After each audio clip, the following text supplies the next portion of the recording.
Hi, my name is Taylor Cunningham, and I'm doing a commemorative speech on the most dangerous man still alive today. And who I have right now is with my mom.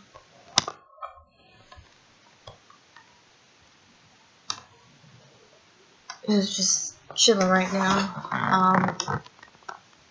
So I want to do a speech on the most dangerous man alive. He's famous for to be the fourth multi-division champion. He's considered to be the top pound-for-pound fighters in the world. He's an actor. He just recently won a championship this current month on November 4th in the middleweight division. He's known for winning the welterweight division 2 times. Has a record of 26-2. His name is George St. Pierre. So I'm going to give you a little biography, and I'll tell you why I chose him to honor him. He's a positive role model. He's very strategic and a critical thinker. He's ambitious and determined. Regardless of his UFC career, he enjoys what he does than what he earned from the money. I can relate to GSP because he's had a very rough childhood, and so did I. He was being bullied as a kid growing up in school.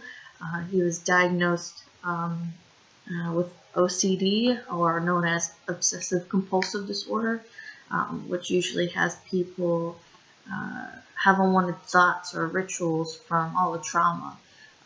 His doctors felt that he believed the reason why he got OCD was because of the trauma that he grew up in his early childhood. He grew up in Montreal, Canada, in this little town. He was dealing with like I said, he was dealing with a lot of kids his age, and as he was growing up, it was a very rough time in Canada. His parents were struggling day by day in their little house. The reason how I can relate to him is that I don't have OCD, but I do struggle with a lot of personal health issues, and it deteriorates my work ethic. I have a strong work ethic like GSP, but I always struggle with a lot of self-doubt, low self-esteem because of the stuff that I personally went through.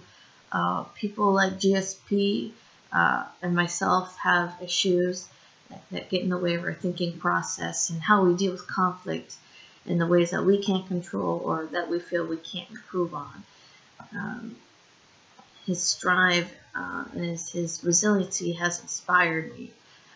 As a young kid growing up and bullied in school again, his dad encouraged him to take karate lessons, learn how to defend himself, and practice boxing lessons in the basement. Before he turned a pro as a mixed martial artist, St. Pierre had struggled to work as a bouncer at a nightclub and as garbage man for 6 months to pay for his school fees. Now, as he was the school that he was going to, he had to take a bus in New York from Montreal to New York to go to this big special mixed martial arts academy called Renzo Gracie Brazilian Jiu-Jitsu Academy, and I can't remember the other, in a different mixed martial arts academy. And he literally had to live day by day. He used as much money as he earned to make it through the day to help build himself succeed. So he sacrificed a lot. In order to have a successful business, you have to spend money to make money.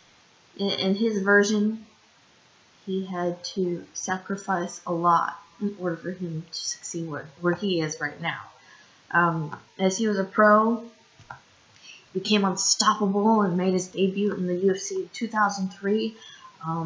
After an obsession with his ambitions and admiring his former idol, he lost his first title to Matt Hughes.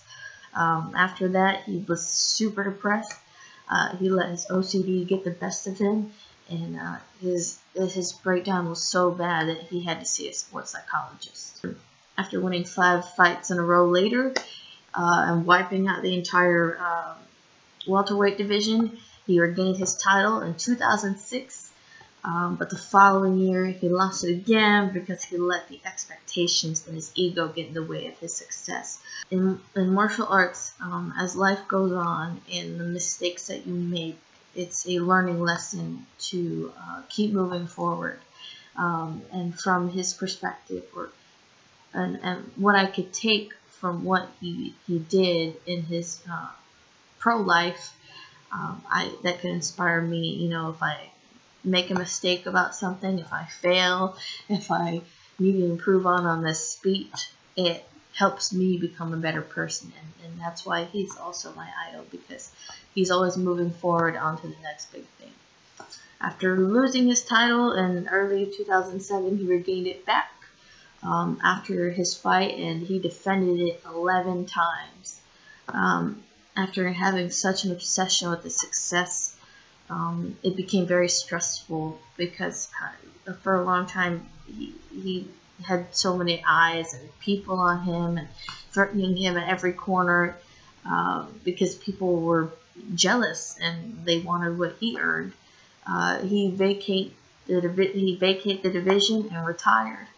But after taking a 4-year break, he came back as of this year in 2017, and he challenged the current belt holder for the middleweight division, Michael Bisping, because he wanted to come back, and he regained his love for the sport. And he proved a lot of people wrong, because they thought, oh, you took a 4-year break, you're probably a really crappy fighter now. He's like, and he proved them all wrong. So what I went over was that George, and how I'm honoring him, is George St. Pierre, regardless of his success, his past, and what's next for his future.